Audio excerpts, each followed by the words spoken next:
What's going on, everyone? Welcome to another exciting episode of FORNEVERNEWS, the only news source that provides anything and everything anime and manga related. And we don't bore you. We get into it. Let's do it. No matter how you feel, get it done. No matter how you feel, get it done. No matter how you move, get it done. No matter how you move, get it done. Okay, people, welcome back to another episode. Like I said in the last episode, we're going into this season 2 era of Forever News, where it's going to be Monday through Friday, and then on the weekends we'll do manga reviews and all the other type of content. But yeah, so far this is the plans, and I really hope you stick around and enjoy the show, because it's same type of show, just you're getting it more often and more frequent, and yeah, more passion, because it's always going to continue on with the passion. That's the big driving force behind all of this. And drop a like, subscribe, hit the bell, all of that good stuff to support the show so we can blast off, baby, into 2022 strong. But I don't want to waste any more of your time. Let's get into the show. And the first story on the docket is regarding the success and the massive love and popularity of Attack on Titan's latest opening. The latest opening for Attack on Titan's final season, part 2, entitled The Rumbling. First of all, in case you missed it, I made a whole video talking about how much I loved and adored the opening, from the visuals to just in general the song, the lyrics, and how much it really signifies what the main character Eren Yeager, is going through at that particular point. A couple of people pointed out to me, so I did want to do a correction, that was not rotoscope animation as much as it did look like it, because there was just so much movement, which is not the most normal for animation and whatnot, that apparently one guy did the entirety of that opening. So salute to the gentleman. I'll have his name somewhere around here so you guys can see. That is freaking massively impressive. If you made me think that you used rotoscope animation style, basically you animated over a real person, and you didn't, you did that all by yourself with all of that movement and whatnot, you're A1. But basically right here, according to this, it says Attack on Titan's final season part 2 opening has already reached 11 million views in only 3 days on Pony Canyon's YouTube channel. 3 days, 11 million views. I just want to point out to you guys that that is abnormal, that is humongous, and rightfully so. I mean, regardless of how everybody feels for the manga readers about the ending of Attack on Titan, right here where we're at, it's still very hype, and anime onlys are still going really strong with the show. Like, at the end of the day, Attack on Titan has a lot of love, and I'm not even gonna lie, again, that opening, it's tough. I still gotta stand by, I prefer the first opening just because it's iconic and legendary, but in terms of just fitting the tone of the show, the characters, where it's at right now, the visuals, everything, I absolutely love it. And I'm not the biggest fan of heavy metal and stuff like that, but even the screams and everything, it just shows Eren's inner rage. So shout outs to the people that created that opening, shout outs to Mappa Studios, and just in general, big success, going out very strong for the final season of Attack on Titan. 11 more episodes to go, and I'm not skipping that opening even once. Next up, first of all, courtesy of Yellowstone over on Twitter, shout outs to them for this graph. I absolutely love doing this segment, and I don't know if I want to call it the rise and fall or the rise, slight dip, and maintain of the Dragon Ball Super manga. A lot of people are, you know, when it comes to spin-offs and stuff like that, like Boruto and Dragon Ball Super, you're always gonna look at it with a side eye of like, well, what the sales are gonna be like. The sales don't sound like they're doing great or whatnot. We got a full-on actual look at the manga sales. According to Yellowstone, they said Dragon Ball Super manga volume sales evolution. The decline is typical of a spin-off, though it is doing pretty good considering no active anime. We'll have to see if the upcoming movie can at least steady sales. Okay, so taking a look at this graph, it's very, very interesting, right? Because normally a manga spin-off, sequel, all of that jazz usually starts off as follows. It usually starts off, especially if people really love the previous series, really, really high. Like, I'm taking into account things that I've just recently seen, for example, like Fairy Tail 100 Years Quest, series like that. It starts off really high, and then it continuously dips. However, for Dragon Ball Super, it's the exact opposite. For Volume 1, it starts off with less than 50,000 sales, probably like 35,000, it looks around there, 30 to 35 or whatnot. And I mean, that's not low per se, because like over here in the West, 35,000, that's insane. But for Dragon Ball in its homeland of Japan, it doesn't sound the greatest or whatnot, but that's what Volume 1 does. Then Volume 2 starts skyrocketing, and I want to say the anime was already running at this particular point, and that's probably why the sales were going up, because remember with the Dragon Ball Super anime, what happened was it started off, people weren't the most enthusiastic about it because the first 2 arcs was readapting the films that were already aired in theaters, the Battle of Gods and Frieza's Resurrection. So probably that's why, like, you know, then you're getting a manga readaptation of it. Like, who cares? That's probably what people were thinking. But then you get to volume 2 and you see it jumps up massively from like 40,000 all the way to about $125. Then volume 3 goes to 225. Then volume 4 goes to like probably 260, 265, probably somewhere around there. Then volume 5 goes up even a step further. But then right there after volume 5 is where the anime ends. So then you see a dip from volume 5 to 6 to 7. It starts slowly dipping. Then you see around volume 8 is when the Broly movie came to Japanese theaters over there, and that gave it a little bit of a boost. It went up a little bit, but then since about volume 8 all the way up until 14, it was slowly declining. Not like something insanely major, like major drops or anything like that. It just did a slow decline. And then volume 14, I wonder where that is. Is that like where Moro is?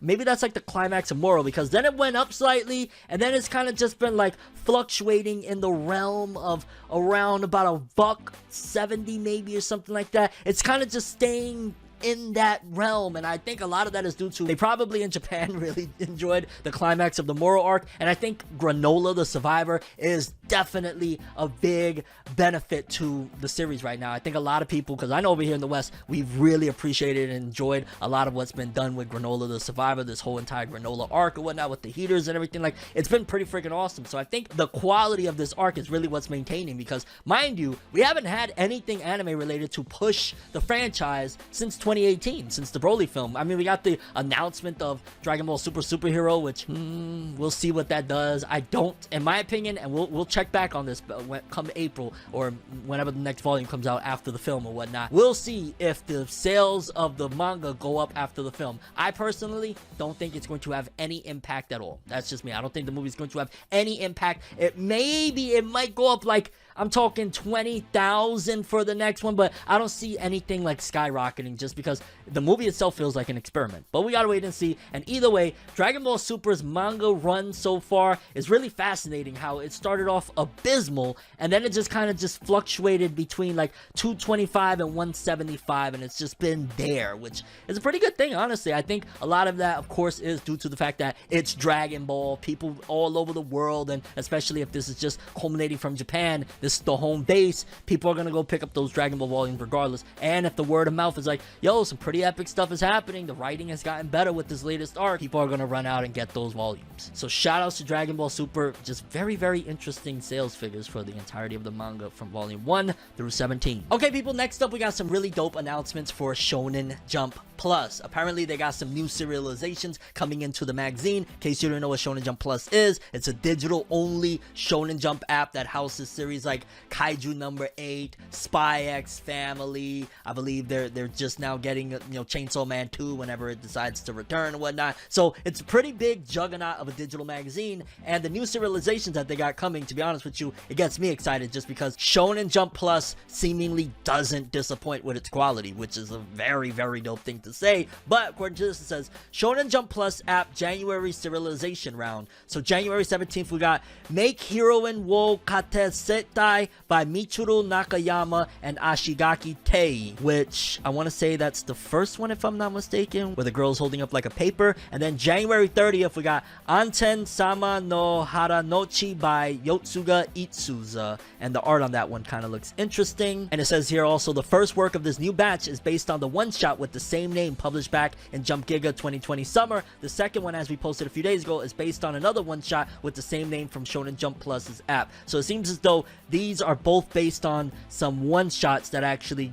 probably got some notoriety and people really liked it, and I'm excited. Especially that second one looks really ominous. And I want to say one of the people in charge of that second series, I think he's actually the editor, don't quote me on that, is Shihei Lin. He's also the editor of Chainsaw Man and Dawn to Dawn from Shonen Jump Plus as well. So yeah, if he's behind it, this is probably going to be a very good one. Again, it's that creepy one of, I don't even know if she's a ghoul, like she looks like she could either be a little girl or a creepy ghoul or something with an X carved into her hand and shit. I'm gonna probably check that one out because it looks scary as hell. There's like a mouth drooling with pink saliva behind her. Yeah, this is freaky, I ain't gonna lie. I wonder, could this be a horror? Oh my god, a horror manga and Shonen Jump Plus. I'm here for it, but we gotta wait and see. Next up, we got another update on Jujutsu Kaisen 0 film's success. Now, I gotta say, with this update, it kind of feels, and it reminds me of like what the music industry does, where they'll be like, oh, this is the only album to get, 100,000 spins in Guatemala or something. Well, they'll take any accomplishment just to give it a boost, just to say like, yo, this is doing great and whatnot.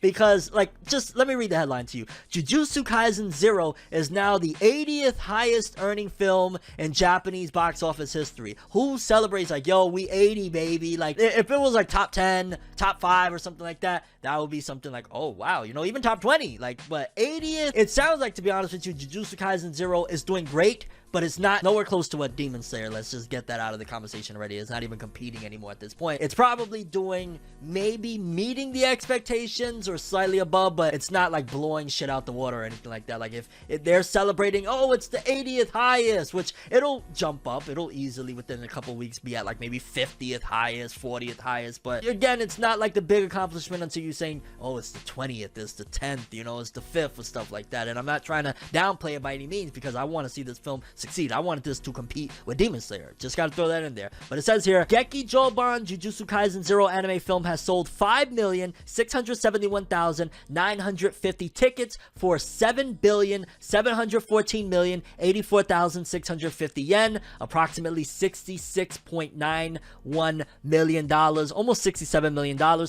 in 18 days since it opened on December 24th, which, by the way, $66 million for an animated film, that's great. That's not nothing to sneeze at. The film is now the 80th highest earning film in Japanese box office history. The film is still outpacing last year's highest earning film, Evangelion 3.0 plus 1.0 Thrice Upon a Time, which earned about $55.49 million and sold 3,961,480 tickets in its first 21 days. That is a very big feat to think about, just because like Evangelion, people were waiting for that film for a very, very long time. And don't get me wrong, Jujutsu Kaisen is a poppin' shonen now and all that jazz, but Evangelion had people waiting for years upon years for that film, so that is a very big accomplishment on Jujutsu Kaisen's behalf. Geki Joban Jujutsu Kaisen 0 earned 2,694,128,150 yen, about $23.5 million in its first 3 days, and topped the box office charts for its opening weekend. So yeah, things that we already know. Again, I can see this movie hitting the 100 million mark in Japan alone, and once it gets released globally, which we just talked about in yesterday's episode about it coming out in February or whatnot, in the US and whatnot, this will easily worldwide break 100 million. I think personally, in total, it'll do 150 to 180 million worldwide total, which is phenomenal. But I'm just curious if that's what Shueisha and them projected. Is it doing as good as they projected? Is it doing better? That's really what I want to know. Like, again, these are impressive and amazing numbers. I'm just curious, to Shueisha, is that the same reaction, or are they disappointed that it's only 80th at this point? Either way, shout outs to this film. I cannot wait to see it. I am dying for it. Somebody actually had sent me a copy of it a couple days ago, but I'm holding off. I want to support the theatrical release, and I don't want my experience to be spoiled, so to speak, by watching it now. So yeah, just gotta throw that in there. Either way, shout outs to Jujutsu Kaisen 0. It's outpacing an Evangelion film that was waited from the fans for many years, so that's dope. Okay, next up we got the weekly Shonen magazine author comments. I seen somebody say that because I'm doing season 2 of Forever News, they thought that was going away. No, that's still going to be covered as soon as we get our hands on them. For starters, we got Nakaba Suzuki, author of The Four Nights of the Apocalypse, as well as, of course, The Seven Deadly Sins. He said, I've been guzzling coffee in my workplace, but in all honesty, I can't really tell any of the flavors apart. You bugging, B. I ain't gonna lie. I'm a connoisseur of coffee right here, in case you don't know. And yeah, I could definitely tell majority of flavors, all of that jazz, and yeah, you bugging, but hey, you on the coffee grind like me, I ain't gonna lie, coffee is what keeps me going. Then we got Ken Wakui, author of Tokyo Revengers. He said, I was cleaning out my closet. No, I was cleaning out my closet and found so many outfits I forgot I bought. My ability to remember things is lacking. I wonder if he found any of his old, delinquent uniforms back when he was in gangs and stuff like that, huh? Then we got Atsushi Okubo. I actually took a peek at this one, and it's kind of sad, I am gonna lie. Pretty sad. Let's read. He said, Happy New Year! We don't have very much time left together, but I want to wish the readers, other involved parties, and the other artists in the magazine a wonderful new year. Wow, he's really pushing home like, yo, I'm out of here. Like, it's already been, I don't even know how many times since 2020, I want to say, that he's been like, yeah, manga's almost over. Yeah, I'm never writing manga again after this. Yeah, it's coming to a climax. Yeah, we got 2 volumes left. Yeah, I'm about to finish this in 2 chapters. Like, he is dead set on finishing this up and walking away from manga. And big shout outs to Atsushi Okubo. Regardless, man, you made 2 big series, Soul Eater and Fire Force, and yeah, it looks like he's out of here, man. There ain't no changing this man's mind. Fire Force, which I'm not caught up on the series, so it probably is at a right climax to finish, but I think Weekly Shonen Magazine is also going to take a bit of a hit with Fire Force leaving, because that's one of the biggest manga in the magazine. We got Muneyuki Kaneshiro, author of Blue Lock. This is late, but Happy New Year. This is going to be a big year for Blue Lock, and I'm going to work hard. Look forward to it. Yeah, I'd imagine that this is probably going to be the breakout year where it's really going to explode in the mainstream in the West as well. Then we got Negi Haruba, author of Ranger Reject. This year, my goal is to buy a massage chair. That would be fire. Although I am gonna lie, massage chairs just don't cut it like a real person actually giving you a massage. Gotta throw it in there. I've been through a lot of massage chairs. And lastly, we got Hiro Mashima, author of Eden Zero, Fairy Tail 100 Years Quest. I've rewatched Lost so much that I lost count. It's still awesome every time I rewatch though. I heard that Lost was good, but that the ending sucked. Let me know if you agree with that statement. People have told me that. That's why I never really got into Lost, because by the time I heard about it, I was like, oh, so it has a bad ending after everybody saying it was really good for a really long time.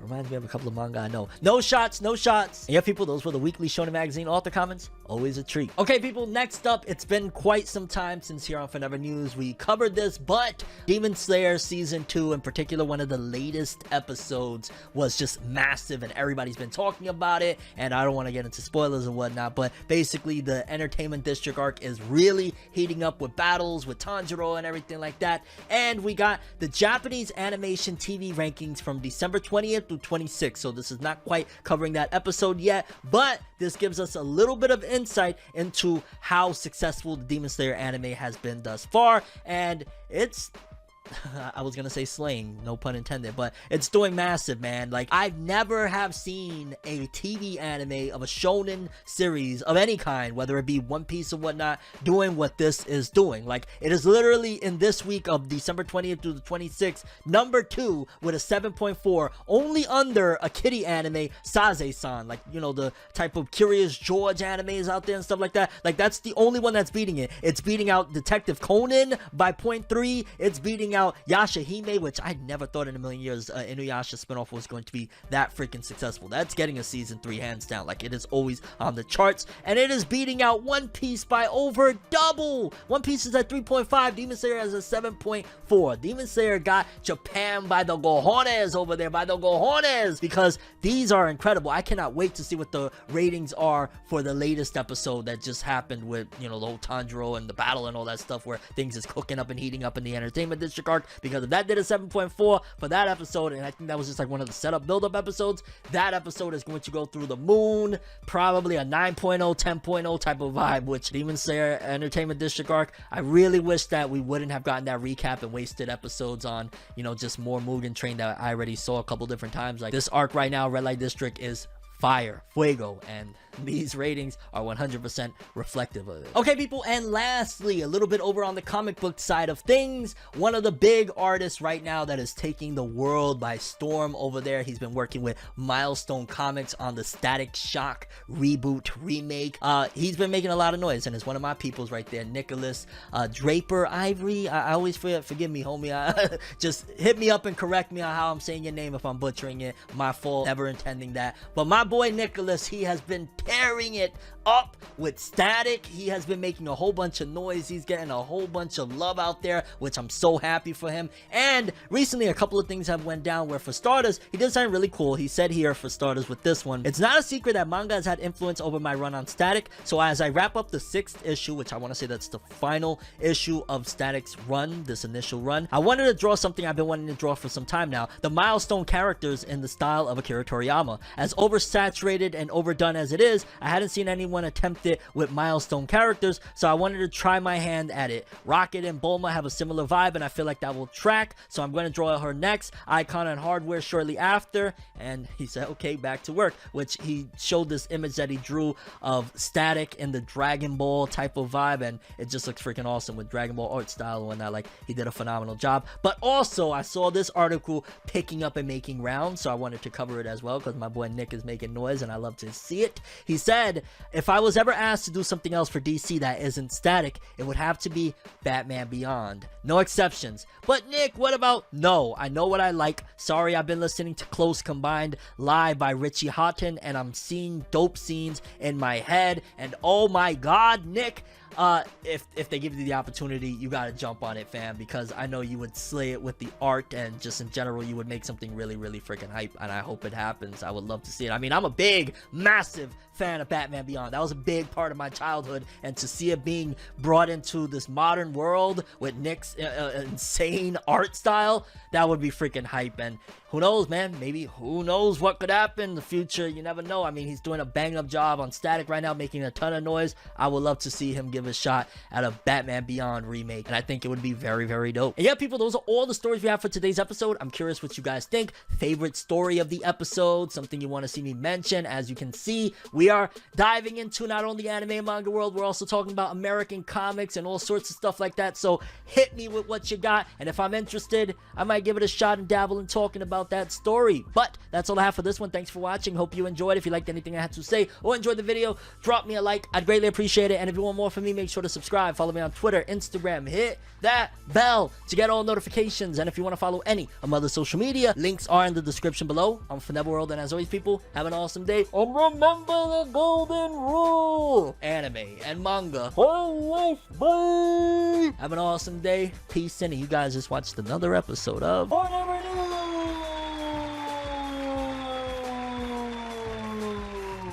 Have an awesome day.